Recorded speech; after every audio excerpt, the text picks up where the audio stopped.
Students, welcome to the biology world. हमारा पिछला जो टॉपिक था वह nutrition in amoeba, clear, unicellular organism में। अब हमारा नेक्स्ट टॉपिक है nutrition in human beings, clear. हम लोग क्या है, होलोजोइक मोड ऑफ न्यूट्रिशन है, we are holozoic mode of nutrition, clear. So what is holozoic mode of nutrition? Those animals who take complex food and convert it into simple form, that is called holozoic mode of nutrition. उसे हम लोग holozoic mode of nutrition कहते हैं। तो we the human beings and unicellular organism like amoeba क्या करते हैं, holozoic mode of nutrition show करते हैं, clear? Now the process of nutrition in human beings includes following steps. हम लोगों ने अमीबा में भी देखा था क्या, ingestion, digestion, absorption, assimilation and egestion. वहां पर हम लोगों ने डिटेल में देखा था, क्लियर। तो यहाँ भी हम लोगों को इंजेशन के बारे में, डाइजेशन के बारे में, एब्जॉर्प्शन के बारे में, एसिमिलेशन के बारे में सेम वही टॉपिक है, क्लियर, बात समझ में आए। अब हम लोग तो पढ़ रहे हैं न्यूट्रिशन इन ह्यूमन बीइंग्स, तो ये सब फॉलोइंग स्टेप्स में आते हैं। तो हम इसको क्या करते हैं, मैं इसको क्या कर रहा हूं बच्चों, रब कर दे रहा हूं, clear, clear.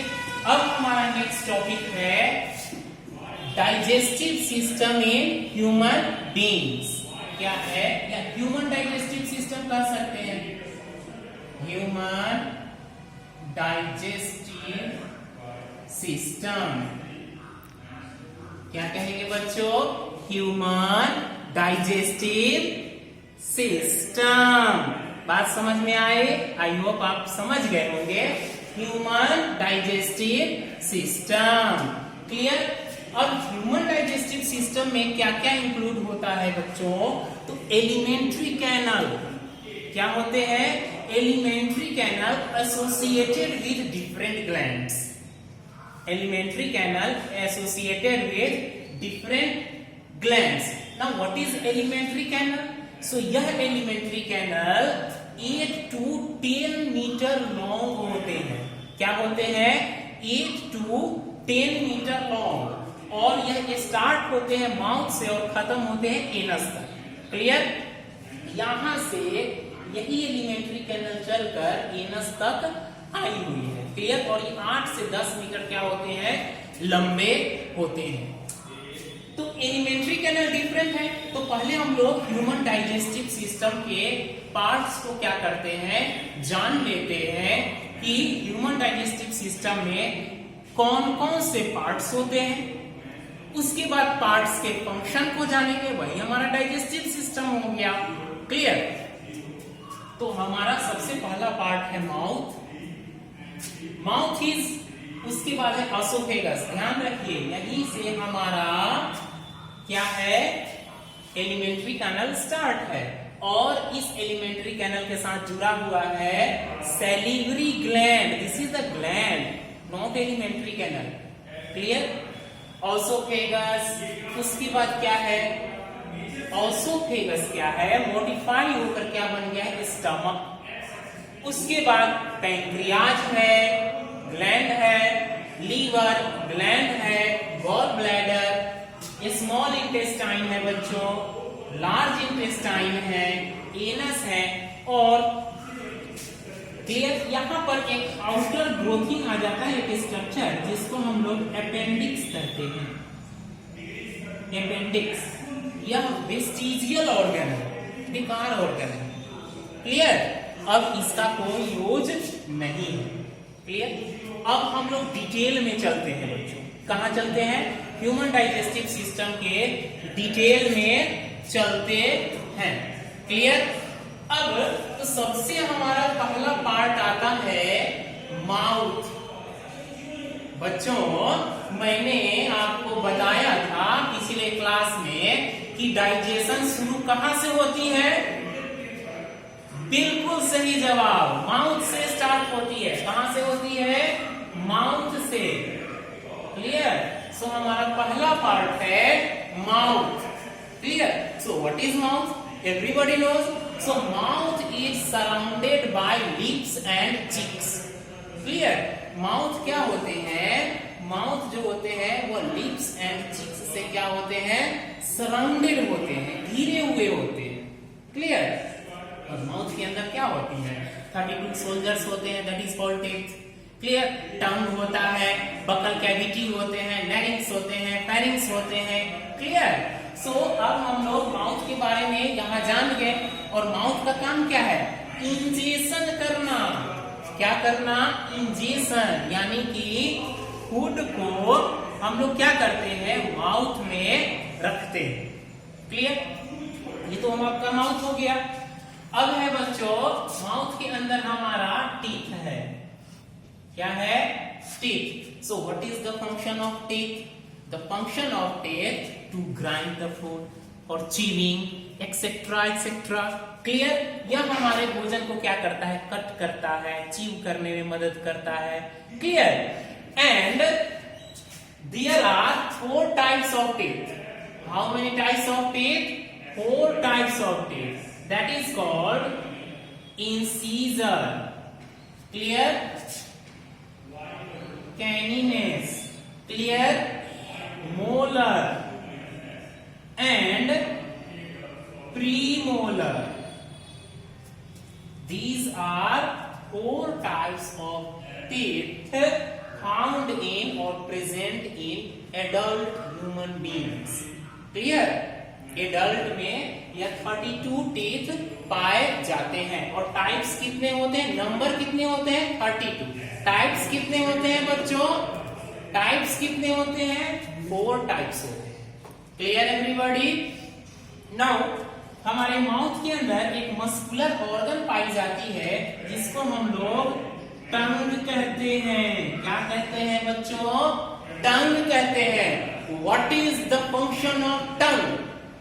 For speaking. Very good. For speaking also and for mixing the saliva with food. हमारे अंदर सलाइवा को फूड में मिलाने का काम कौन करता है? टंग करता है.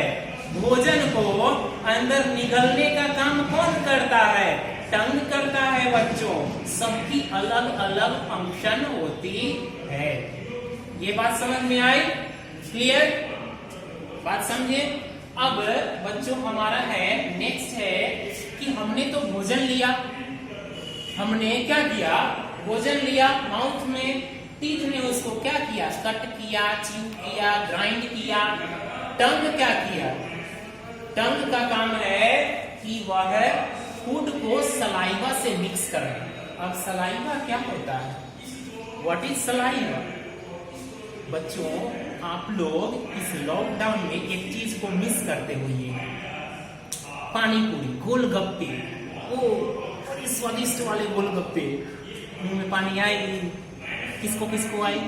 ठीक है. तो यही दैट वाटर, हमारा माउथ क्या हो जाता है? वाटरी हो जाता है.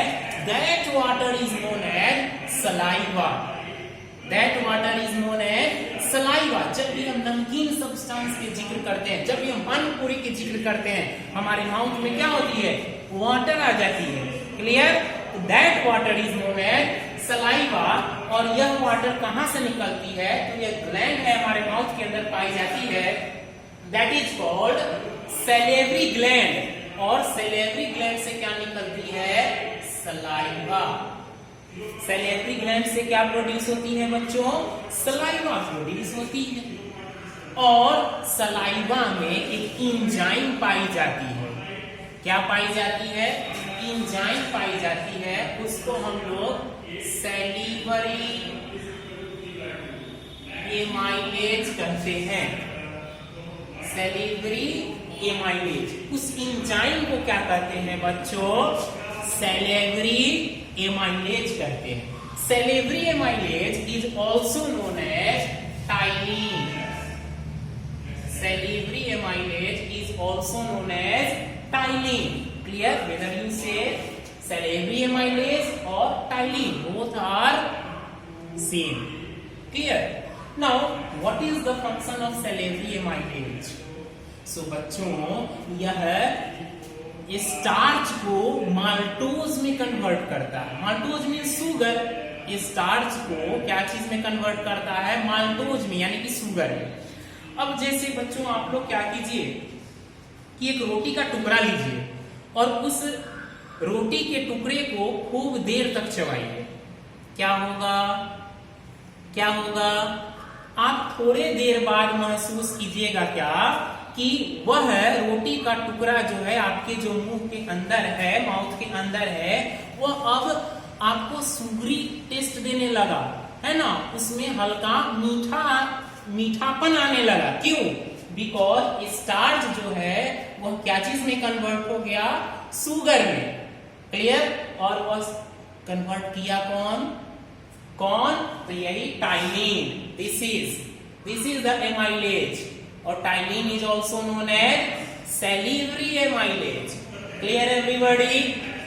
नाउ अब बच्चों हम लोगों ने क्या किया कि फूड को माउथ में रखा, इंजेक्शन प्रोसेस कहलाया, टीथ ने उसको कट किया। क्लियर? टीथ ने क्या किया? कट किया। टंग ने क्या किया? सलाइवा के साथ भोजन को मिक्स किया। सलाइवा के साथ भोजन को क्या किया? मिक्स किया।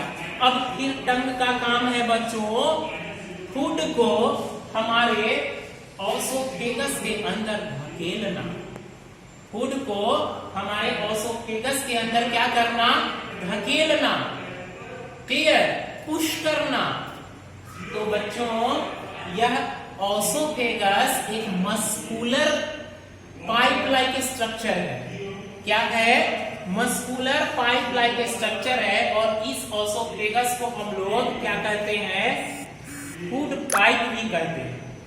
क्या कहते हैं? Food pipe. अब माउथ से फूड क्या हुआ? धीरे धीरे फूड पाइप में आया, यानी कि ऑसोफेगस में आया। और यह क्या है? एक मस्कुलर लाइक स्ट्रक्चर है, मस्कुलर पाइप लाइक स्ट्रक्चर है।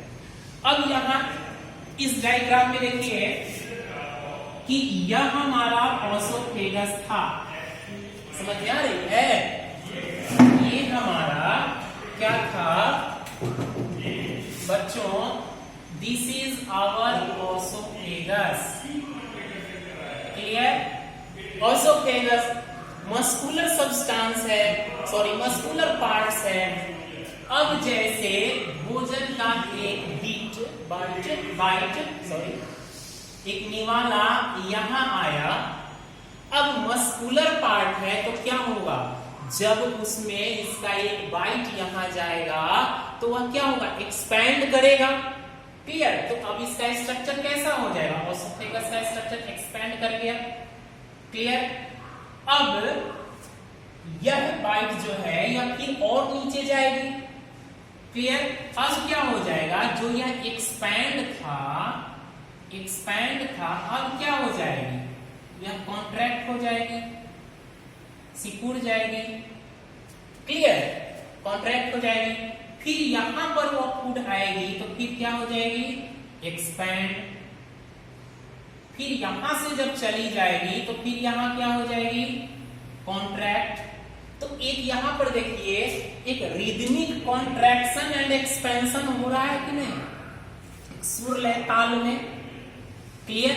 कॉन्ट्रैक्शन एंड एक्सपेंशन हो रहा है। अब बच्चों एक एग्जांपल के थ्रू देखिए कि पानी का पाइप है, उस पाइप में हम लोग क्या करते हैं कि जब टैप को ऑन करते हैं, जब टैप को खोल देते हैं तो वह पाइप पहले क्या होती है? कॉन्ट्रैक्शन फेज में होती है, सिकुड़ी हुई होती है। क्लियर? जब उसमें पानी जाती है तो वो क्या हो जाती है? एक्सपैंड हो जाती है ना। जब वो एक्सपैंड होती है और फिर हम लोग टैप बंद कर देते हैं, फिर कॉन्ट्रैक्ट होती है। तो वैसे ही जैसे जैसे हम लोग भोजन निगलते हैं तो हमारा ऑसोफेगस इस टाइप का मूवमेंट क्या करता है? शो करता है। एक्सपैंड, यहां क्या होगा बच्चों? कॉन्ट्रैक्ट। Very good. क्या होगा? कॉन्ट्रैक्ट। फिर यहां भोजन आई क्या होगा? एक्सपैंड। Very good. ठीक। यहां क्या होगा? फिर कॉन्ट्रैक्ट। तो एक यह रिदमिक मूवमेंट शो कर रही है कि नहीं शो कर रही है? एक लय ताल में एक मूवमेंट आ रहा है कि नहीं? Expand contract, expand contract, expand contract, expand contract. किसका?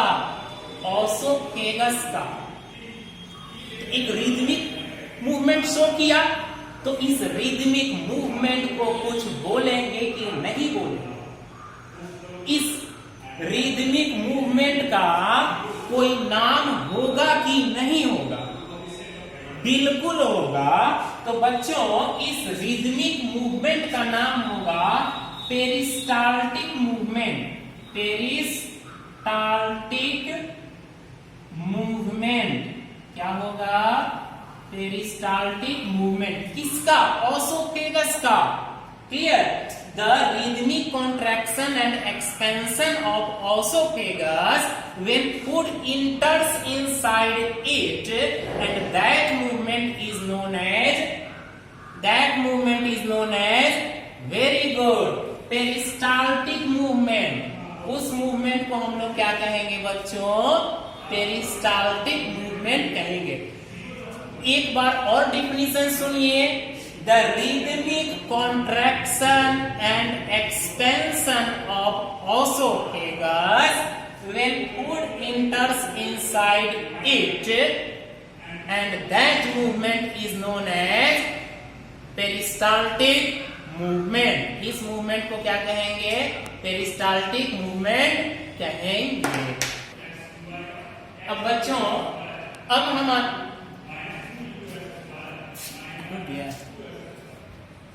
रुका हुआ